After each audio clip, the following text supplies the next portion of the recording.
電気住職三木大雲です。本日もですね、コメントにいただいておりますご質問に答えさせていただこうというふうに思います。ということで、まず一つ目は、三木さん、本日もお説法ありがとうございます。私は現在もうつ病治療中で、自ら命を絶ちたいという時がありました。そんな時、三木さんのお説法を聞いて、死ぬことはもったいないという考えを聞いてとどまりました。まだ治療中で死にたいと思うことがありますが、それは死にたい以外、言葉が見つからないから死にたいという言葉、思いにつながっていると私は思っています。この難を乗り越えたら、三木さんに会いに行って報告したいですというふうにいただいております。ぜひ、報告にお越しください。待ってます。ちょっと似たようなコメントをいただいております。私は病気です。徳を積むどころか人に迷惑しかかけていません。地獄行きなんでしょうね。なら早く地獄で清算して来世に生まれ変わりたい。早く死にたいと思いますというふうにいただいております。そしてですね、またちょっとこれも、似たような内容ですので、私は何のために生かしてもらってるのかな。生きているうちに生きたいなと思っています。せめて今生きている、生かしてもらっている私の役目を知りたいな。最近罰当たりにも死んだ両親にも迎えに来てよ、疲れたし嫌になったよと訴えている私です。なのに時が経てば腹が減る。腹が減れば食わずにはおられない。浅ましい情けないことです。せめてこうして生きている理由と必要性を知りたいですというふうに、いただいております。私も実はそうなんですけれども、もうこの世を離れたいなと思ったことが、今までも何度もありました。ちょっとここら辺は、詳しいのは、なんか他のちょっとコラボで、お話ししたりもしてますんで、また、探しに行っていただきたいなと思うんですけれども、私も非常に、経済的に苦しかったり、ちょっと体がしんどかったりした時期が一時あったんです。で、その時には本当に私ももうこの世を去りたいなと思ったんですが、よくよく考えますとね、私お肉はいただきませんけれども、お魚さんとか、あるいは、植物であったりお米であったり、いろんなものをいただいてますね。でこれらは全て命なんですね。私が自らこの世を諦めてあの世へ行ってしまう、自ら行ってしまうということは、非常にその人たちの命に対して私失礼だなというふうに思うんですね。ですからいただいた分の命、その分だけは私は消費しなくてはいけない。じゃあ食べないでいいのかというと、空気をいただいてますね。そして、両親から命をいただいてますね。でそんな私に、いろいろと大丈夫ですか言ってくださる方もいる。いろいろなことを考えると、やはり、元気いっぱいに生きていくということが私は一番必要なんではないかなと思うんです。でこれもとある震災があった時の話なんですけれども、その震災の時にご家族皆さん亡くなられた方、たった一人になってしまった、親族みんな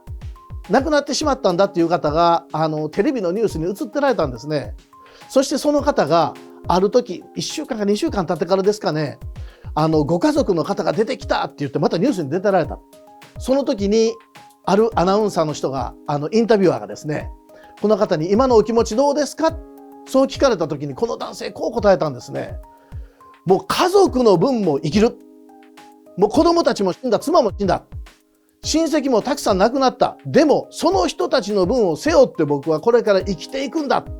そうテレビの前でおっしゃった時にもう本当にそうだなと思います。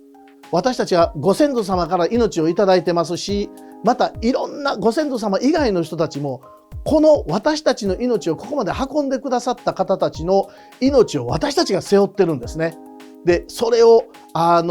易にやはり捨ててしまおうと思うことは、この人たちにとっても、非常に悪いことですし、また私以上に苦しい方がもしかすると私のご先祖さんの中にもいた、だけれども命をつないでくださった方も大勢おられると思うんですね。その方たちの分もどうかですね、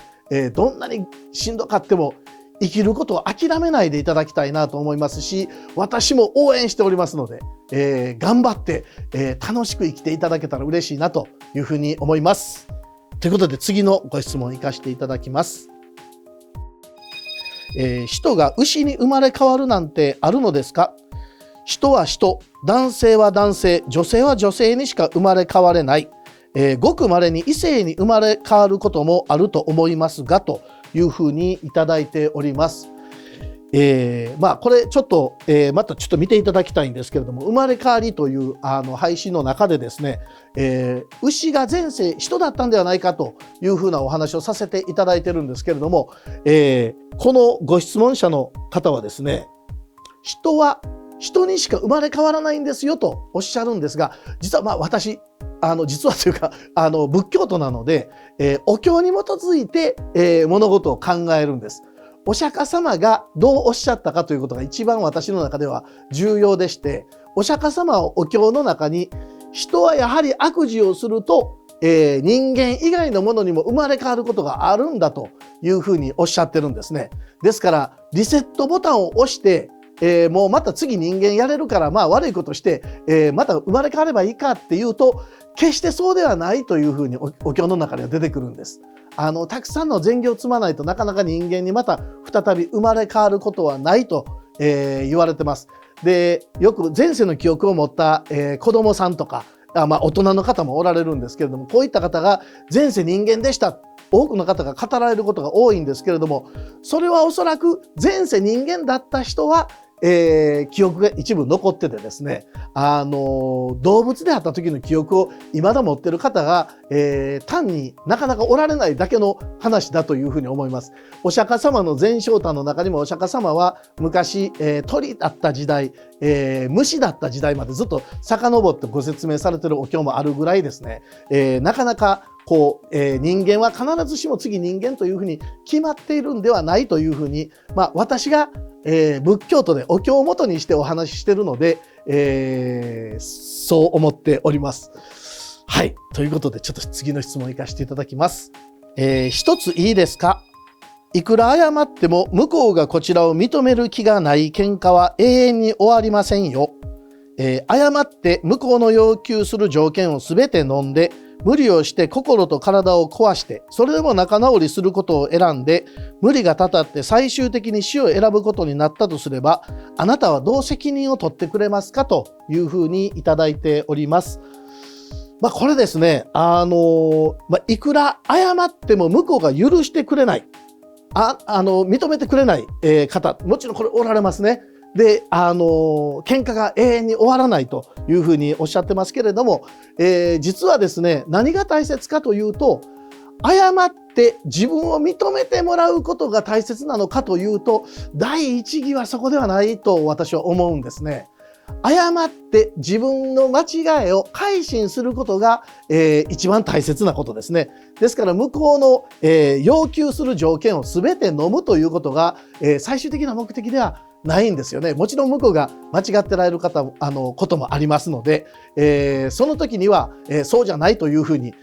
もうこの人にはいくら言ってもちょっと難しいかなという時には、自分に指を向けてですね、相手に向けるんではなくて自分がどうかということを考えていただけたら嬉しいなというふうに思います。そしてですね、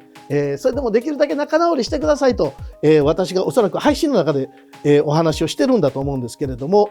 その時に、仲直りを無理にですねすることで自ら命を絶たれた場合、あなたはどう責任を取ってくれますかというふうになってますけれども、これもですね、実はあなた責任を取ってくださいという他に向けるんではなくてですね、どうか自らにちょっと矢印を持っていただけたら嬉しいなというふうに思います。もう到底私はそのような大きな責任を負うことはできませんけれども、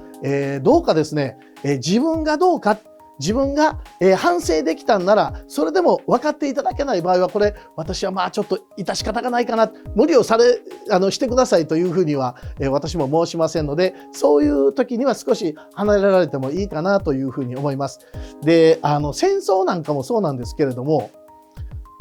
戦争が起こるのはなぜかと言いますと、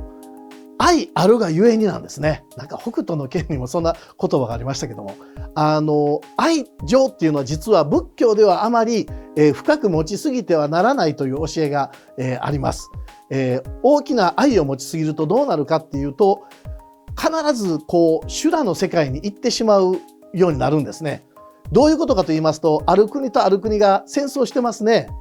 こっち側の国は自分の国を守るために致し方なく戦争してる。こちらの国は自分の国を守るために致し方なく戦争してる。致し方なく戦争してるという、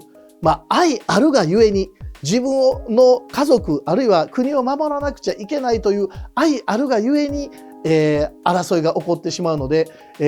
これ非常に難しいんですけどね。じゃあ全部愛を捨ててしまえばいいかというと決してそうではないんですけれども、一番いいのは心を柔らかく持つということが、仏教的な答えかなとは思うんですけれども、なかなか戦争とか経済に、至る話になりますとそこまでなかなかいけませんけれども、個人的なことで言えば、自分の主張あまり持たずにですね、あなたの立場からではそうかもしれませんねという柔らかい心を持って生活していただければ、少しは争いみたいなことがなくなるんではないかなというふうに思います。ちょっと答えになっているかどうか分かりませんけれども、一応今のところそう、答えさせていただきました。ということで本日も、ご質問に、お答えさせていただきました。また、引き続き、いろんなご質問をいただきたいなと思いますので、コメント欄の方に、コメントをどうぞよろしくお願いいたします。本日もどうもありがとうございました。